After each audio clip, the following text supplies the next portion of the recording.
All right, so now we're going to get into one of my favorite units. We talk about World War One. A lot of people kind of skip over World War One and they go straight into World War Two, which we kind of know is the big event. However, World War One is very important, and we're going to discuss the reasons why. So let's present causes of World War One. World War One is nicknamed the Great War. Okay, the war happened. It was began in July of 1914, and it lasted until November of 1918. This is the first man-made catastrophe of the 20th century. There are 17 million people killed. It is the deadliest war of its time. Prior to this war, we, did not have the military technological advancements that you would, kind of think of today. But this war was really where we start to see the introduction of certain things like tanks. We see certain kind of guns that they were, we'd never had before. We also see chemical warfare. And interesting enough, at the very end of the war, because these people were coming back so messed up, we actually have the creation of plastic surgery. Another fun fact, my great-grandfather actually served in World War One. I think he was over in France. Anyway, he came back and he was actually injured during the war. He also had a collapsed lung.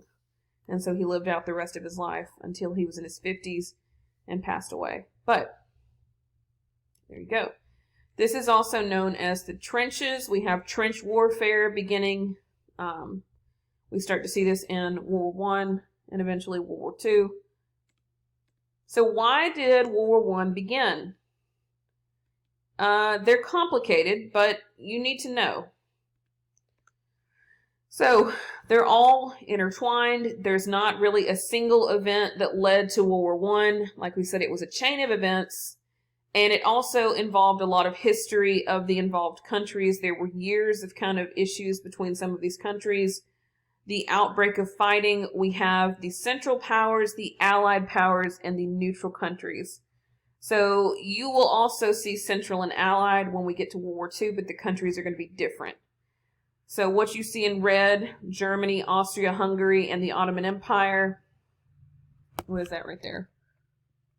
Bulgaria, sorry. Those are all Central Powers. During World War I, you have the Allied Powers, which were Russia, France, Italy, basically all of the ones that you see in green, and the neutral countries, Spain, Sweden, Norway, Ireland, okay, some of these other little areas around here.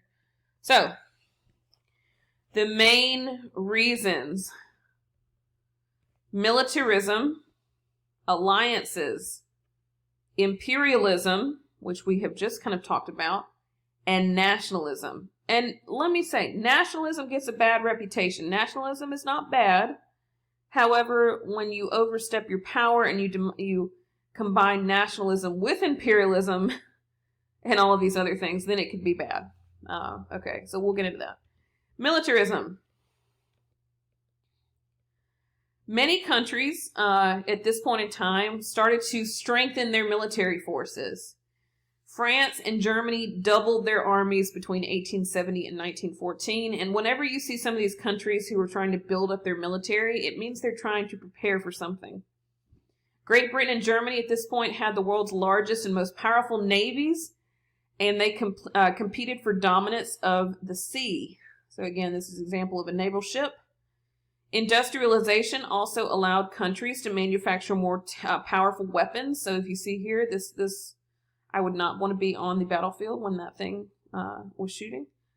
The military was given a high priority in the economy and politics of these countries.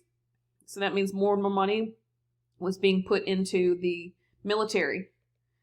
Alliances. Now, I think we know what an alliance is. An alliance is when you have, some sort of agreement, friendship, with another country or another person. So this was a mutual defense agreement. It meant that if one country was attacked, the other allied countries would have to help. We kind of still have this today. The United States has their alliances Russia has theirs. China has theirs. So, during this time, the alliances were Italy, Austria, Hungary, and Germany. They formed the Triple Alliance. And then you also had the Allies, who were France, Great Britain, and Russia. They formed the Triple Entente. Russia and Serbia also formed an alliance, but we'll get into how they're involved later. So again, you see all these countries here and their flags. Oh, no, that doesn't. Okay. Let's get off of that. All right. The European countries hoped that these alliances would keep countries from attacking one another and that peace would be maintained. However, that was not the case. We get into imperialism, which we've discussed. Imperialism is when a country increases its power and wealth by acquiring new lands under its control. This political cartoon here, it shows two countries who are basically slicing up the world, and they're taking the different pieces that they want. This says the plum pudding in danger. What does that say? State epicures taking petite super. I don't know what language that is. Okay. Some countries, some European countries such as France and Great Britain, they had created worldwide empires. So we know that Great Britain and France, for example, Great Britain had colonized several areas in Africa. Same with France. France had also originally colonized parts of Canada. So other countries like Germany and Russia wanted to begin building their own empires as well. So they wanted to start trying to acquire new lands, which were already occupied by people, so they would go to take them over. But they wanted to build their empire.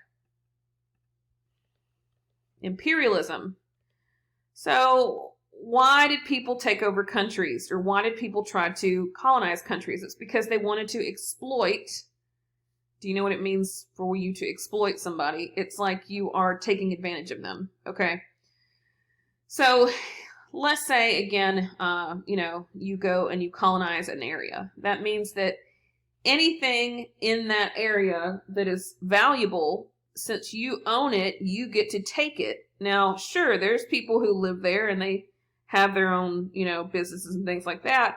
But since you own the country, you get to take advantage of them. That's what was happening in these major countries, these smaller countries that were occupied. They were forcing these areas. They were exploiting their natural resources, and they also exploited the labor force, the people who had to mine and get these things. You've probably heard of blood diamonds in different African countries, where they would force children to go into these dangerous mines and areas like that to mine for diamonds. Okay, that's where we get that term. There's also a really good movie. I think it's got Leonardo DiCaprio in it. It's about blood diamonds. Anyway, you've also got gold, silver, and other natural resources like rubber. So, the scramble for Africa is one example of how these countries competed in colonizing unclaimed land. This rush for land acquisition caused competition and conflict between many countries. So if you look here in 1880, you see how some of these countries are owned by, look at the little color-coded here area, the United States, France, Portugal, what does that say? Spain, Italy, the German Empire, Belgium, Liberia, Ethiopia, and South Africa. All right. And we see how it has changed in 1913. So this again, 1880, this was all Egypt. The United States had pretty much colonized that. So, Great Britain had acquired so much land, it was said the sun never sets on the British Empire. Somewhere in the world, the sun was shining on a colony of Great Britain. Okay. Nationalism. Nationalism is when you have a strong sense of pride for one's own nation or ethnic group. Now again, nationalism is not bad, okay? It's not something that's a bad thing. It's when you combine nationalism with these other concepts that we're talking about, like imperialism and the military and things like that. nationalism is also people who share a common cultural background. So other countries also feel a sense of nationalism. You have African countries, you have Asian countries, you have European countries, and you have American countries, all who can share a sense of nationalism. Many Europeans felt their own nations or ethnic groups were superior to others. That's where we kind of get into a problem here. Nationalism was high in Serbia, a country just south of Austria-Hungary. And if you look here, it says the Slavs were an ethnic group in Eastern Europe. So again, this is a different example of an ethnic group. Continuing. Bosnia. Bosnia was a region located in the southern part of Austria-Hungary. Many Slavs lived here and in Serbia. The Slavs wanted to have their own country free from Austria-Hungary. The Serbian Slavs wanted the freedom of the Bosnians too. These nationalistic feelings led to the event that sparked the outbreak of World War I. Powder keg. This is where we get to Ferdinand. And this is really what kind of starts it. So, on June 28th, 1914, the Archduke Ferdinand, heir to the Austria-Hungary throne, was visiting Sarajevo, a city located in the former Bosnian region. Remember that the Bosnians wanted to be independent from Austria-Hungary. Gavrilo Princip, a Serbian nationalist. Again, he was somebody who was very proud of their culture and wanted to be independent. He fired into the Archduke's car, fatally wounding the Archduke and his wife. So he killed Ferdinand and his wife. Austria-Hungary believed the assassination was organized by the Serbian government. I'm going to not show this because I'll get flagged.